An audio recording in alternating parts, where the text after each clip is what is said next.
잠언 12장 13절부터 25절 말씀 저와 한 절씩 교독하겠습니다. 악인은 입술의 허물로 말미암아 그물에 걸려도 의인은 환난에서 벗어나느니라.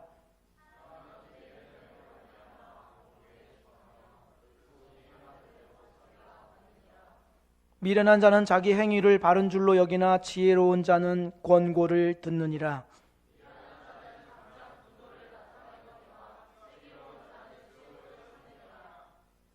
진리를 말하는 자는 의를 나타내어도 거짓 증인은 속이는 말을 하느니라.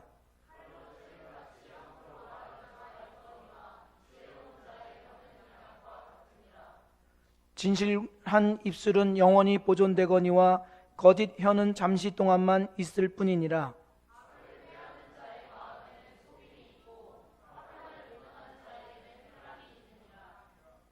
의인에게는 어떤 재앙도 임하지 아니하려니와 악인에게는 앙화가 가득하리라.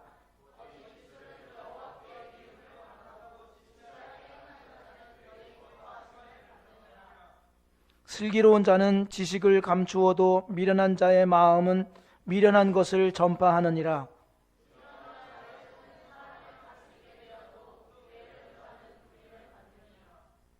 근심이 사람의 마음에 있으면 그것으로 번뇌하게 되나 선한 말은 그것을 즐겁게 하느니라. 아멘. 함께 읽어야 되는데. 네. 잠언을 읽다 보면 슬기라는 말이 많이 나와가지고 슬기자매를 생각하게 되고, 지혜가 나오면 또 지혜자매가 생각이 나고, 그렇습니다. 2005년 7월 6일 싱가포르에서는 2012년에 열리게 될 올림픽 장소를 선정하기 위한 유치 전쟁이 치열하게 열렸죠. 그 올림픽 장소 후보지로 선정된 곳은 프랑스의 파리, 영국의 런던, 스페인의 마드리드, 러시아의 모스크바, 또 미국의 뉴욕, 이렇게 5곳이 후보 선정지로 선택되었습니다. 그 중에서도 그 유치 지수라고 있더라고요. 올림픽을 할 때 가장 높은 점수, 유치 지수라고 있는데, 가장 유치 지수가 높은 곳이 프랑스 파리였습니다. 2위가 영국의 런던이었고, 나머지 도시들이 3위부터 5위까지 이르게 됐죠. 그래서 프랑스가 가장 유력했습니다. 더더군다나 올림픽 평가단 점수도 가장 선호하는 도시가 프랑스 파리였습니다. 그런데 모든 사람들의 기대와 예상을 벗어나서 이 올림픽 장소를 선정하기까지는 4차 투표까지 있더라고요. 그 마지막 4차 투표까지 가면서 54대 50으로 영국 런던이 2012년 하계 올림픽이 선정이 됐습니다. 기억하시죠? 영국 런던 올림픽. 그렇게 선정이 된 것입니다. 어떻게 해서 가장 강력한 후보인 프랑스 파리가 2위로 밀려나고 예상을 뒤엎고 아주 치열한 경쟁 끝에 영국 런던이 올림픽 장소로 선정되었습니다. 그 배경에는 이런 일이 있었습니다. 이 올림픽 추첨을 하기 전인 며칠 전에 러시아와 프랑스와 독일 정상이 러시아에서 만나서 정상회담을 하고 있었습니다. 그때 음식을 먹으면서 프랑스의 대통령인 자크 시라크, 음식을 먹으면서 이렇게 이야기를 했습니다. 음식 맛이 없는 나라는 믿을 수가 없다. 그런데 핀란드를 제외하고 유럽에서 제일 맛이 없는 나라가 영국이다. 이렇게 이야기를 한 것입니다. 그러니 당연히 영국이 화가 나겠죠.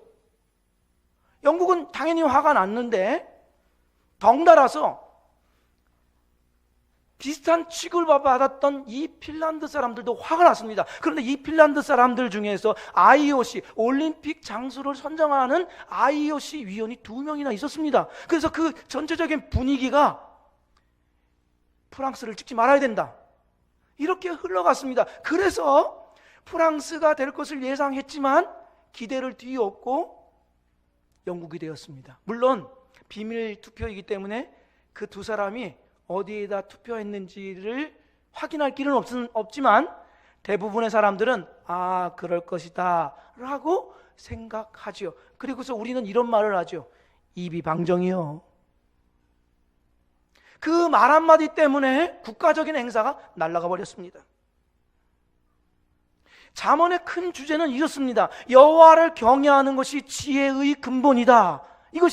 이것이 잠언의 큰 주제입니다. 이 주제 아래, 이 전제 아래 어떻게 여호와를 경외하는 사람들이 생활하는 것이 마땅한가, 사회 속에서, 인간관계 속에서 지혜로운 방법과 태도를 알려주는 것이 잠언입니다. 그 중에 매우 중요한 것 중에 하나가 언어, 말이죠.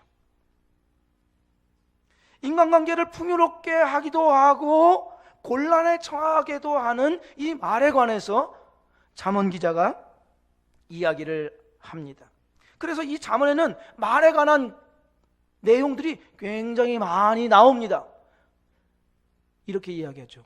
말의 품격이 그 사람의 인격 정도를 나타낸다. 오늘 함께 읽었던 15절 말씀을 현대인의 성경으로 이렇게 기록하고 있습니다. 어리석은 사람은 자기 행위가 옳은 줄로 생각하지만 지혜로운 사람은 남의 충고를 듣는다. 이 15절 말씀을 잘 보십시오. 미련한 자와 혹은 어리석은 자와 지혜로운 자를 대조하고 있는데요, 무엇을 대조하고 있냐면 그 사람의 생각을 대조하고 있어요. 미련한 자는 기본적으로 그의 생각이 자기는 바르다라고 생각을 해요. 자기는 바르다, 옳다라고 생각해서 그 미련함을 계속해서 유지해 가고 있어요. 자기가 그릇되다는 것을 모르기 때문에 미련한 것입니다. 그러나 지혜자는 누구냐? 자기의 부족함을 알기 때문에 지혜로운 권고를 구해서 지혜로운 생각으로 바른 길로 나아가는 그 사람입니다.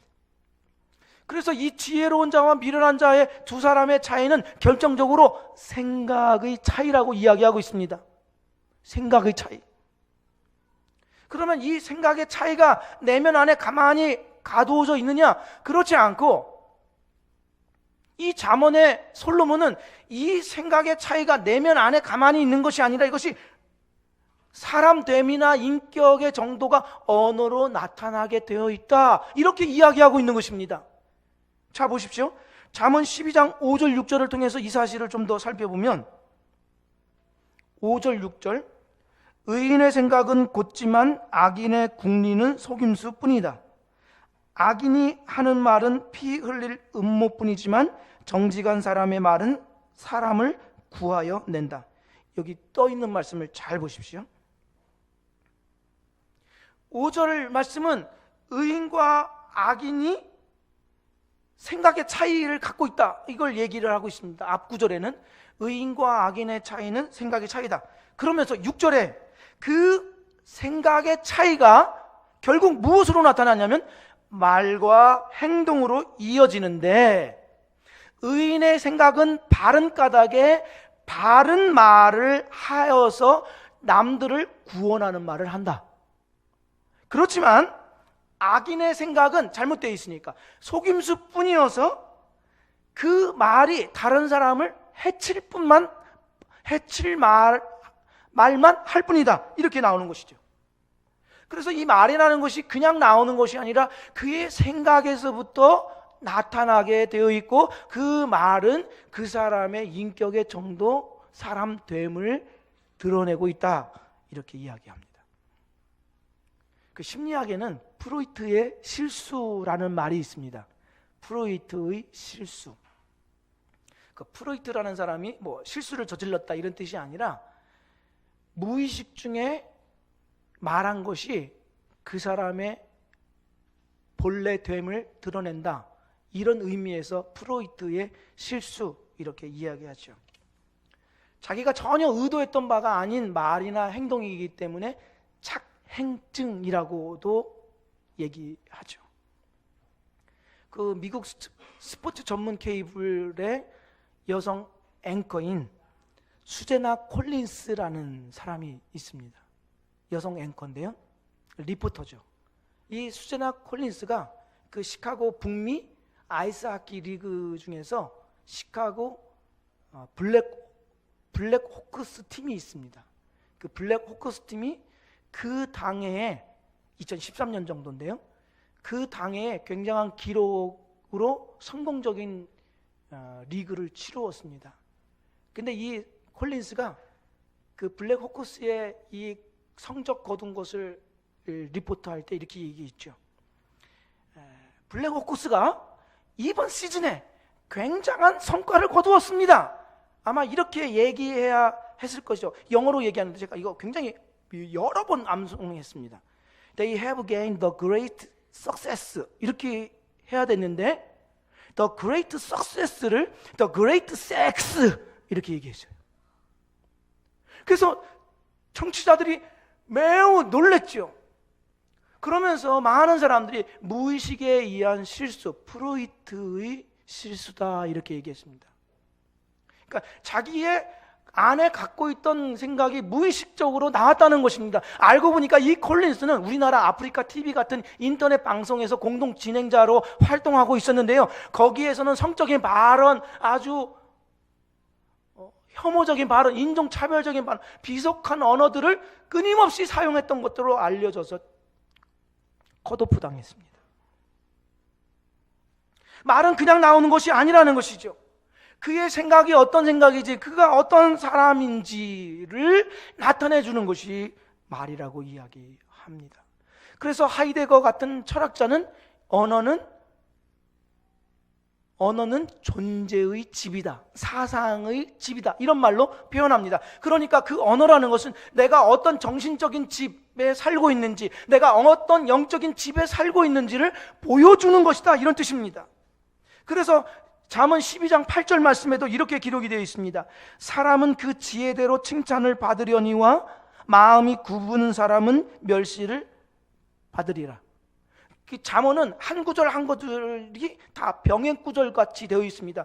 뭐 어리석은 자는 어떻고 지혜로운 자는 어떻고 의인은 어떻고 악인은 어떻고 이렇게 병행 구절로 되어 있습니다. 그런데 여기 잠언 12장 8절에 뭐라고 기록되어 있습니까? 거기는 마음이 굽은 자와 지혜로운 자가 대조되고 있지요. 이 마음이 굽은 자라는 것은 마음이 삐뚤어진 자를 말하는 것입니다. 지혜자는 그 마음이 삐뚤어진 자와 대조적이니까 마음이 바르다, 생각이 바르다 이런 뜻입니다. 마음이 바르니까 그 마음이 바른 것으로 지혜로운 말을 하고, 마음이 삐뚤어진 사람은 삐뚤어져 있으니까 삐뚤어진 말을 하게 된다, 삐뚤어진 말을 할 수밖에 없다 이런 뜻입니다. 지금도 나오는지 모르겠는데요, 옛날에 데일리 브레드라고 해서 그 소책자의 크기로 말씀 묵상집이 나오곤 했었습니다. 거기에 한 이야기가 실려 있던 것을 아직도 제가 기억하고 있습니다. 한 여성은 자기가 살고 있는 동네가 너무너무 지저분하다고 매일같이 불평이었습니다. 어느 날 목사님이 그 여인의 집에 신방을 갔는데 목사님이 오시자 그 여인이 이 동네는 너무너무 지저분해서 자기가 살기 싫다고 그렇게 얘기를 했습니다. 그러니까 목사님이 이렇게 말씀해 주셨어요. 당신의 유리창을 닫고 보십시오 라고 했죠. 그래서 그 말씀대로 유리창을 닫고 보니까 동네가 깨끗하게 보이더라는 것이죠. 그가 살고 있는 집이 더러우니까 그가 보는 모든 것이 다 더러운 것입니다. 마찬가지로 우리의 생각이 삐뚤어진 까닭에 삐뚤어진 말과 행동으로 나오게 되는 것이죠. 요즘에 일베 워마드 우리 알죠? 그들이 말하는 것 100% 다 틀리다 이러지는 않겠죠. 그 중에 뭔가도 맞는 부분이 있을 겁니다. 그럼에도 불구하고 삐뚤어진 생각과 사고라는 집에 살고 있기 때문에 삐뚤어진 말과 행동이 나온다는 것을 누구도 부인하지는 못할 겁니다. 이렇게 우리가 말은 우리의 인격이나 사람됨을 드러내는 것이고 그것으로 인해서 칭찬과 멸시를 받게 될 것인데, 우리 사랑하는 형제자매 여러분, 우리는 말로 인하여서 칭찬 듣는 주의 백성 되기를 주의 이름으로 축복드립니다. 우리가 어떤 생각이나 어떤 사람됨을 갖고 있느냐, 이것이 언어로서 드러나게 되어 있습니다. 그러면 이 생각 밖으로 나온 이 언어는 솔로몬의 교훈에 따르자면 이 말이 천국과 지옥을 만들어내는 활동을 벌입니다. 오늘 본문 14절 말씀에 보면 이렇게 기록이 되어 있죠. 사람은 이브의 열매로 말미암아 복록에 족하며 그 손이 행하는 대로 자기가 받느니라. 병행 구절이라고 그랬죠. 그럼 밑에 있는 구절 보면 손으로 행한 대로 자기가 받는다, 이렇게 되어 있죠. 이 말이 무슨 말입니까? 우리가 손으로 만약에 열매를 심고 곡식에 씨앗을 뿌리면 그에 대한 열매를 거두겠죠. 아니면 손으로 어떤 작품을 만들면 그 작품에 대한 결과물을 얻겠죠. 그와 같이 입으로 뿌린 것들이 내게로 돌아온다, 이런 뜻입니다. 내가 입으로 뿌린 것들은 그냥 눈에 보이지 않아서 흩어져서 없어지는 것이 아니라 그것이 나에게로 돌아온다, 이렇게 얘기합니다. 그래서 그것을 어떻게 표현하냐면 열매 맺는다라고 표현하고 있는 것입니다. 이 말의 열매를 어떤 사람들은 말의 귀소분능이라고 표현하는 사람도 있습니다. 다르게 표현하자면 말의 부메랑라고 할 수 있죠. 나는 던졌는데 그것이 어디로 사라진 듯하게 보이진 않지만 어느 순간인가 나에게로 되돌아온다는 것이죠. 한 방송사에서 수년 전에 한글날 특집에 언어에 관련된 그런 실험을 했습니다. 그래서 긍정적인 언어 15개와 부정적인 언어 15개 이렇게 놓고서 무엇을 더 잘 기억하는가라고 실험을 했죠. 거기에 피실험자들이 66%가 훨씬 더 많은 부정적인 언어들을 더 기억하게 되었다라는 것을 알아냈습니다. 이 부정적인 언어는 우리 뇌에 변연계가 있는데요, 이 변연계를 자극하게 돼서 그 부정적인 언어가 공격성과 분노를 유발하게 합니다. 그런데 더 심각한 것은 이러한 언어들을 사용하는 자신, 그 자신이 내가 내뱉은 그 말이 내 귀에 다시 들려서 뇌의 변연계를 자극하고 그 자극한 것이 또 다른 언어를 쏟아내게 하고 그 언어가 다시 내게로 돌아와서 더 강력하고 더 포악한 말과 행동으로 이어지도록 자극한다는 것이죠. 그래서 막말과 험담을 하는 사람들은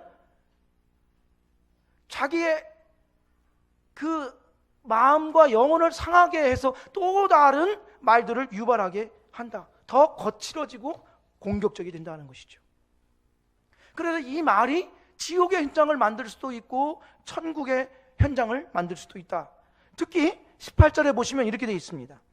18절에 칼로 찌름같이 함부로 말하는 자가 있거니와 지혜로운 자의 혀는 양약과 같으니라. 칼로 찌른다는 것은 다른 사람의 영혼을 칼로 관통시킨다, 이런 뜻입니다. 끔찍한 용어죠. 이 악한 말은 자기에게도 해악을 가져다 주고 다른 사람도 해악을 가져다 주는데 이 잠언에서는 특별히 다른 사람뿐만 아니라 공동체에도 심각한 영향을 준다, 막대한 영향을 준다, 이렇게 표현하고 있습니다. 7절 말씀을 보십시오. 7절 말씀에 보시면 악인은 엎드러져서 소멸되려니와 의인의 집은 서 있으리라. 이 집은 가정이나 공동체, 사회, 나라를 상징하는 단어입니다. 그러니까 이 언어가, 말이 공동체를 와해시키기도 하고 세우기도 하는데 의인의 말은 집을 세우고 악인의 말은 공동체를 와해시킨다, 민족을 망하게 한다, 이런 뜻입니다. 이것을 어디에서 알냐면 솔로몬의 아들 르호보암을 통해서 알 수 있습니다. 르호보암 아시죠? 솔로몬 왕이 죽고 나자 그 아들 르호보암이 왕위에 오르게 됩니다. 그랬더니 백성들이 이 르호보암을 찾아와서 부탁을 하죠. 당신의 선왕 때에 우리가 많은 노역으로 매우 힘들었으니까 그 노역을 줄여달라고 이야기합니다. 이 말을 들은 르호보암이 선왕 때의 장로들을 찾아가서 조언을 구합니다. 그랬더니 이 장로들은 백성들의 마음을 헤아려서 그들을 섬기도록 하십시오라고 조언을 해주죠. 그리고서 르호보암이 자기들과 함께 자라난 소년들, 그러니까 이 싸가지 없는 놈들, 그 놈들을 찾아가서 조언을 듣습니다. 그랬더니 자기와 함께 자라난 이 소년들은 뭐라고 얘기하냐면 터프가이가 되십시오. 여기서 밀려나면 안 됩니다. 딱 얘기하는 거예요. 그런데 르호보암은 그들의 말이 자기에게 매우 와 닿았어요. 그래서 그 소년들의 말을 듣죠. 그리고 나서는 성경에서 이렇게 기록되어 있습니다. 열왕기상 12장 13절에 이렇게 되어 있습니다. 르호보암 왕은 백성에게 무자비한 말을 했습니다. 그 무자비한 말을 들었던 이스라엘 백성 중에서 유다와 베냐민 지파를 남겨둔 10지파는 북이스라엘로 분열되고 말았습니다. 남유다만 남았죠. 남유다와 북이스라엘 분열된 계기가 여기에 있습니다. 말 한마디가 그렇게 됐다는 것이죠. 그런데 의인의 집은 서 있으리라 이렇게 되어 있습니다. 의인의 집은 서 있으리라. 의인은 말로 개인이나 가정이나 공동체를 천국으로 만든다 이렇게 이야기합니다. 치유와 회복의 역사를 가져온다는 것이죠. 전기 기사였던 석창우, 서울 구로공단의 한 회사의 전기실에서 전기를 만지다가 29,000볼트에 감전되죠. 그래서 두 팔을 잘라내야만 했습니다. 발가락 몇 개도 그 전기에 감전된 순간 사라져버리고 말았습니다. 병원에 입원해 있다가 퇴원해서 한 1년 반 정도 지난 어느 날 4살 된 아이가 엄마한테, 설거지하고 있는 엄마한테 엄마 새 그림 좀 그려줘 이렇게 얘기했어요. 그랬더니 그 석창우의 아내가 정신없이 아빠한테 그려달라고 해 라고 얘기한 거예요. 그러니까 이 4살 된 아이가 아빠한테 가서 이렇게 얘기했습니다. 아빠는 후크 선장의 그 갈고리를 의수를 하고 있었어요. 아빠 나 그림 좀 그려줘 라고 얘기한 거예요. 시간이 지나고 나서 아내가 자기가 정신없는 말을 했다는 사실을 보고 깜짝 놀라서 그곳을 가봤어요. 그랬더니 이 의수를 하고 그 아들의 그림을 그려주었습니다. 근데 그림을 보니까 제법 잘 그렸어요. 그 계기가 돼서 이 석창우는 그림을 공부하게 됩니다. 그리고 우리가 알고 있는 석창우 화백이 됩니다. 그가 개척해낸 그 분야, 장르를 그 서예 크로키라고 하죠. 서예 크로키라고 하는데요. 이 서예 크로키라고 하는데 이분이 그 평창 올림픽을 유치하기 위해서 그 많은 올림픽 검사단 앞에서 그림을 그릴 때 휠체어에 앉아 있었던 그 여성이 통곡을 했다는 것이죠. 그리고 런던 올림픽이 있을 때 코리아 하우스에서 그림을 그렸을 때 한 여성은 마스카라가 뒤범벅이 될 정도로 이 석창호 화백이 그리는 이 서예 크로키를 보면서 눈물을 흘렸다고 그렇게 얘기해요. 무엇이 이 석창호 화백으로 하여금 그 자리에 가 있게 했습니까? 별것 아닌 말, 진짜 별것 아닌 말, 아빠 나 그려줘 이 말이 천진난만한 그 말이 그에게 어떤 능력을 생기게 했다는 것이죠. 그의 생각을 바꾸게 하고 그의 몸의 세포를 바꾸게 하고 그의 인생을 뒤바꿔 놓는 말이 되었다는 것이죠. 그래서 그 개인이나 가정과 공동체를 새롭게 바꿔놓았다는 것이죠. 이분이 예수 믿는 분인지 잘 모르겠는데요, 자기는 지금이 너무 감사하다는 거예요. 별것 아닌 말이 그렇게 작용했다는 것입니다. 그래서 우리가 이런 말 많이 들었죠. 입술에 30초가 가슴에 30년. 들어봤죠? 못 들어본 것도 많아. 입술에 30초가 가슴에 30년. 그래서 하나님께서는 뭐라고 이야기하시냐면 각 사람의 그 말에 대해서 평가하시겠다 이렇게까지 말씀을 하고 계십니다. 22절에 뭐라고 말씀하시냐면 거짓 입술은 여호와께 미움을 받아도 진실하게 행하는 자는 그의 기뻐하심을 받느니라. 평가하신다는 것이죠. 예수님께서도 마태복음 12장 36절에 이렇게 말씀하십니다. 내가 너희에게 말한다. 사람은 함부로 짓거린 모든 말에 대해서 심판날에 해명을 해야 한다. 우리 말이 천국을 만들 수도 있고 지옥을 만들 수도 있음을 기억해야만 합니다. 그래서 마치 산소를 공급하듯이 우리의 언어가 다른 사람의 정신과 영혼에 생기를 불어넣는 그런 말의 창조자가 되기를 주의 이름으로 축복드립니다. 그러면 이것이 우리 신자와 무슨 관계가 있느냐? 신자는 신자의 변화에 있어서 가장 두드러진 특징이 뭐냐면 말의 변화입니다. 말의 변화가 먼저 일어나죠. 에베소서 5장 3절 4절에는 이렇게 기록이 되어 있습니다. 음행과 온갖 더러운 것과 탐욕은 너희 중에서 그 이름조차도 부르지 말라. 이는 성도에게 마땅한 바니라. 누추함과 어리석은 말이나 희롱의 말이 마땅치 아니하니. 보십시오. 여기까지가 옛사람의 모습입니다. 그러나 신자는 오히려 같이 읽으랬더니 오히려 감사하는 말을 하라. 보십시오. 분명한 대조가 있죠. 옛사람은 온갖 더러운 말, 희롱의 말, 마땅치 않는 말을 하는데 신자는 오히려 감사의 말을 한다. 이렇게 되어 있습니다. 또 같은 장 29절에도 이렇게 기록이 되어 있습니다. 무릇 더러운 말은 너희 입 밖에도 내지 말고. 옛사람을 말하는 것입니다. 예수 밖에 있는 사람들. 무릇 더러운 말은 너희 입 밖에도 내지 말고.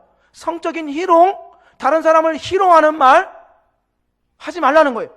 그리고 나서 오직 덕을 세우는 데 소용되는 대로 선한 말을 하여 듣는 자들에게 은혜를 끼치게 하라.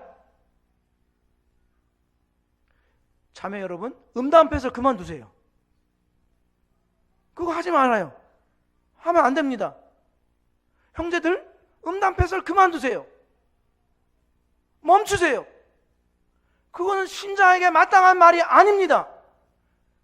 여러분이 그리스도 안에 있는지 그리스도 밖에 있는지를 구분하는 표시입니다. 우리가 예수 그리스도 안에 있으면 음담패설, 다른 사람을 성희롱하는 말, 여러분의 직장에 가서나 여러분들에게 나약한 사람에게나 함부로 그 얘기해서는 안 되는 것입니다. 여러분은 예수 그리스도 안에 있는 줄로 믿습니다. 말의 변화예요. 말의 변화. 그러면 우리가 신자라고 해서 우리가 생명의 말, 치유하는 말이 저절로 우리에게서 나오느냐? 그렇지 않아요. 그렇게 되지 않고, 그럼 만약 저절로 됐다고 한다면 바울이 이런 명령을 하지 않았을 것입니다. 무슨 얘기입니까? 우리의 언어가 치유의 말이 되고 생명의 말이 되기 위해서는 평상시에 훈련해야 된다는 것을 이야기해요. 그래서 세 가지로 신속하게 정리해서 말씀드리겠습니다. 어떻게 훈련해야 되냐? 첫째로, 지혜롭고 아름다운 말을 많이 들으십시오. 지혜롭고 아름다운 말을 많이 들으라. 잠언 13장 1절 2절에 보시면 이렇게 되어 있습니다. 지혜로운 아들은 아비의 훈계를 들으나 거만한 자는 꾸지람을 즐겨 듣지 아니하느니라. 사람은 입의 열매로 인하여 복록을 누리거니와 마음이 괴사한 자는 강포를 당하느니라. 지혜나 어리석음은 무엇으로 구분되느냐? 듣는 것과 구분이 되어 있어요. 듣는 것. 지혜로운 아들은 아버지의 훈계를 들어요. 거만한 자는 아버지의 훈계를 듣지 않아요. 그 결과를 2절에서 말해주는데, 아버지의 훈계를 잘 듣는 아들은 지혜로운 말을 하고 아버지의 훈계를 듣지 않는 자는 어리석은 말을 하는데 언어가 폭력적이에요. 그래서 13장 4절에, 잠언 13장 4절에 이렇게 되어 있습니다. 게으른 자는 마음으로 원하여도 얻지 못하나 부지런한 자의 마음은 풍족함을 얻느니라. 여기 게으른 자나 부지런한 자는 우리가 흔히 말하는 게으르다, 부지런하다 이런 뜻이 아니라, 이 게으른 자는 아까 위에서 1절에서 나온 거만한 자, 아버지의 훈계를 듣지 않는 자를 말하는 것이고, 이 부지런한 자는 1절에서 나온 지혜로운 자, 아버지의 훈계를 듣는 사람을 말해요. 그래서 제가 도표로 만들어 놨는데 도표를 띄워주시면 이렇게 되어 있습니다. 게으른 자는 훈계를 듣지 않는 자여서 언어가 폭력적이고 다른 사람을 좌절시켜서 아무것도 얻지 못한다. 이렇게 된 것입니다. 그러나 부지런한 자는 훈계를 들음으로써 분별력 있는 언어를 사용하고 자신과 공동체의 삶을 풍요롭게 만들어요. 그래서 우리가 생명의 언어, 치유의 언어를 사용하기 위해서는 지혜롭고 아름다운 말을 많이 들으라, 이런 뜻입니다. 언어장애는 혀의 문제도 있지만 언어장애는 청각장애의 문제다, 이런 얘기도 있습니다. 듣지 못한 거 99%, 듣지 못했기 때문에 언어장애 99%가 생겨난다 하는 것이죠. 그래서 이 잠언에는 지혜라는 말과 듣다라는 말이 짝을 이루어서 20번 이상이나 등장하고 있습니다. 들어서 지혜롭고, 들어서 의인이 되고, 들어서 생명을 얻고, 들어서 바른 길 가고, 들어서 이렇게 짝을 이루어서 나오지요. 그러니 지혜롭고 아름다운 말을 많이 들으십시오. 지혜로운 책, 좋은 말 자꾸 많이 들어야 입력된 것이 출력됩니다. 두 번째로, 우리가 지금 듣는 말씀은 어떻게 하면 우리의 언어가 생명과 치유의 언어가 되느냐, 치명적인 말이 아니라 치유의 말이 되느냐, 이거를 배우고 있습니다. 두 번째로는 깊이 생각하는 습관을 들이십시오. 깊이 생각하는, 말하기 전에 깊이 생각하는 습관. 18절 말씀에 다시 한번 보자면, 칼로 찌름같이 함부로 말하는 자가 있거니와 지혜로운 자의 혀는 양약과 같으니라. 이 함부로 말한다는 것은 생각하지 않고 말하는 것을 말합니다. 생각하지 않고 말하는 것. 깊고 충분하게 생각하지 않는 까닭에 함부로 말을 내뱉는 것이죠. 그 결과 심각한 결과에 이르거나 다른 사람을 상처 입히는 말을 하게 되죠. 우리 중에 말로 상처 입지 않은 사람이 없고 말로 상처 주지 않은 사람이 없습니다. 믿습니까? 그렇죠? 우리는 다 말로 상처, 혹시 나는 말로 상처 입지 않았다 하시는 분 있습니까? 없죠? 나는 말로 상처를 주지 않았다 하는 사람 있습니까? 없지요? 우리는 다 거기서 거기입니다. 그런데 우리가 말로 상처를 입거나 말로 상처를 줄 때 그 말의 공통점은 뭐죠? 생각 없이 말했다는 거. 대부분 생각 없이 말한 거예요. 고의적으로 상처를 줘야 되겠다 해서 말한 것도 있을 수 있겠지만 대부분의 말은 생각 없이 내뱉은 말이 나에게 상처가 됐고 상처를 주었어요. 그래서 이런 이야기가 있습니다. 개 알죠? 개, 도구? 이건 알겠지. 개에게 물린 사람은 반나절 치료받고 퇴원을 했고, 독사에게 물린 사람은 3일 치료받고 퇴원을 했는데, 우리가 사용하는 말에 물린 사람은 아직도 입원 중에 있다, 이런 얘기가 있습니다. 그 말이 얼마나 지독하고 치명적인 영향을 주는지를 이야기하는 것이죠. 그러니 우리는 깊이 생각하고 또 생각해서, 특별히 우리가 그리스도인으로서 합당한 말인지 덕을 세우는 말인지 생각해서 말할 수 있기를 바랍니다. 세 번째로, 우리가 치유와 생명의 말이 되기 위해서는 언어를 맛깔스럽게 다듬는 연습과 훈련을 해야 돼요. 언어를 다듬어서 얘기하는 연습을 해야 돼요. 23절에 보면 이렇게 되어 있습니다. 슬기로운 자는 지식을 감추어도 미련한 자의 마음은 미련한 것을 전파하느니라. 이 슬기로운 사람은 자기 지식을 감춘다고 했죠. 감추는 것이 숨겼다 이런 걸로 끝나는 것을 말하는 것이 아니라, 감추어뒀다는 말은 이것을 가지고 있다가 가장 적절할 때 이 말을 낸다, 이런 뜻입니다. 감추어뒀다는 말은 그냥 없는 척하고 가만히 있는 걸 말하는 것이 아니라 그 적절한 시기와 경우에 따라서 그 자기가 갖고 있는 지혜를 때에 따라서 알맞게 내놓는 사람을 말하는 것입니다. 사도 바울도 뭐라고 골로새서 4장 6절에 말하고 있냐면, 말할 때도 친절하고 분별력이 넘치도록 힘써야 합니다. 그러면 어느 누구에게든지 적절한 대답을 할 수 있을 것입니다. 개정개혁에는 너의 말을 소금 치듯 하라, 이렇게 되어 있습니다. 소금을 어느 때 치죠? 맛을 낼 때, 그래, 맛을 맛나게 낼 때 소금을 치잖아요. 그것처럼 너희의 말을 맛나게 해라, 맛있게 해라, 이런 뜻입니다. 그냥 입만 번지를 하다 이런 뜻이 아니라 시의 적절하게 하라, 이런 뜻이죠. 이렇게 하기 위해서는 눈을 뜨세요. 이렇게 하기 위해서는 타인에 대한 주의 깊은 관심을 가져야만 이렇게 할 수 있습니다. 우리가 이 말이란 도구는 하나님께서 인간관계를 풍성하게 은혜롭게 만들기 위해서 주신 선물이라고 했잖아요. 그러면 이 말의 선물을 적절하게 사용하기 위해서는 다른 사람에게 주의를 기울여야 돼요. 다른 사람을 관심 있게 보아야 그 말이 적절하게 사용될 수가 있는 것이지, 주의를 기울이지 않으면 단지 그냥 나의 감정의 배설에 불과할 뿐입니다. 다른 사람을 섬기기 위한 말이 될 수가 없다 하는 것입니다. 제가 한 이야기만 하고 정리하고 마치려고 합니다. 아까 위에서 프로이트의 실수 잠깐 언급했죠. 그새 잊어버렸어. 이 정신분석학의 창시자인 프로이트가 오스트리아의 한 소녀를 치료한 내용이 기록되어 있습니다. 이 소녀는 병원에 가도 자기가 막 가슴이 찢어질 듯한 아픔에 대한 원인을 알지 못해요.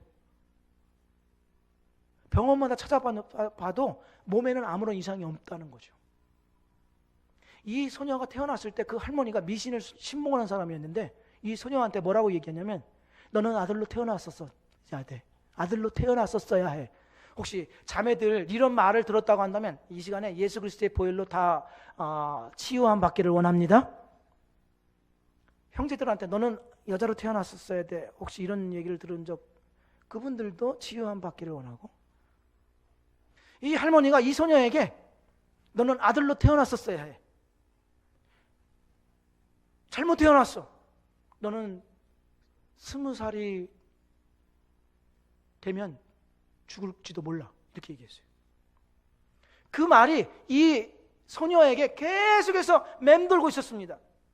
근데 진짜 20살 가까이가 될 때 이 가슴이 찢어듯이 아파서 병원을 찾아보니까 아픈 원인을 모르는 거예요. 몸은 건강한데. 그래서 이 프로이트라는 사람을 만나서 이 얘기를 했더니 프로이트가 이렇게 얘기를 했습니다. 당신이 어릴 적에 당신의 마음을 휘감은 할머니의 말과 표현 때문에 그렇게 느끼고 있는 것입니다.